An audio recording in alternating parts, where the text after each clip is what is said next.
ദൈവനാമം മഹത്വപ്പെടട്ടെ. മത്തായി 26:39. അവൻ അല്പദൂരം മുന്നോട്ട് ചെന്ന് കമിഴ്ന്നു വീണു പ്രാർത്ഥിച്ചു, എന്റെ പിതാവേ, സാധ്യമെങ്കിൽ ഈ പാനപാത്രം എന്നിൽ നിന്ന് അകന്നു പോകട്ടെ, എങ്കിലും എന്റെ ഹിതം പോലെയല്ല അവിടുത്തെ ഹിതം പോലെയാകട്ടെ. കർത്താവ് അരുളിച്ചെയ്യുന്നു, നിന്നെ ഉപദ്രവിക്കാനുണ്ടാക്കിയ ഒരായുധവും ഫലപ്രദമാവുകയില്ല. നിനക്കെതിരെ വിധി പ്രസ്താവിക്കുന്ന എല്ലാ നാവുകളെയും നീ കണ്ടിക്കും. കർത്താവിന്റെ ദാസരുടെ പൈതൃകവും എന്റെ നീതികടത്തിലുമാണിത്. നമ്മുടെ ബലഹീനതയിൽ ആത്മാവ് നമ്മെ സഹായിക്കുന്നു. വേണ്ട വിധം പ്രാർത്ഥിക്കേണ്ടത് എങ്ങനെയെന്ന് നമുക്കറിഞ്ഞുകൂടാ. എന്നാൽ അവാച്യമായ നെടുവീർപ്പുകളാൽ ആത്മാവ് തന്നെ നമുക്ക് വേണ്ടി മാധ്യസ്ഥം വഹിക്കുന്നു. മത്തായി 12:18. ഇതാ ഞാൻ തെരഞ്ഞെടുത്ത എന്റെ ദാസ്, എന്റെ ആത്മാവ് പ്രസാദിച്ച എന്റെ പ്രിയപ്പെട്ടവൻ. ഞാൻ അവന്റെ മേൽ എന്റെ ആത്മാവിനെ അയക്കും. അങ്ങയുടെ വാക്കുകൾ എനിക്ക് എത്ര മധുരമാണ്, അവ എന്റെ നാവിന് തേനിനേക്കാൾ മധുരമാണ്. അനന്തരം കർത്താവ് കൈനീട്ടി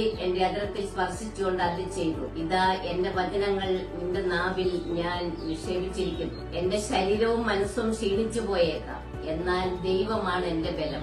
അവിടുന്നാണ് എന്നേക്കുമുള്ള എന്റെ ഓഹരി. മറ്റുള്ളവർ നിങ്ങളോട് എങ്ങനെ പെരുമാറണമെന്ന് നിങ്ങൾ ആഗ്രഹിക്കുന്നുവോ അങ്ങനെ തന്നെ നിങ്ങൾ അവരോടും പെരുമാറുവിൻ. ഹല്ലേലൂയ. ആമേൻ.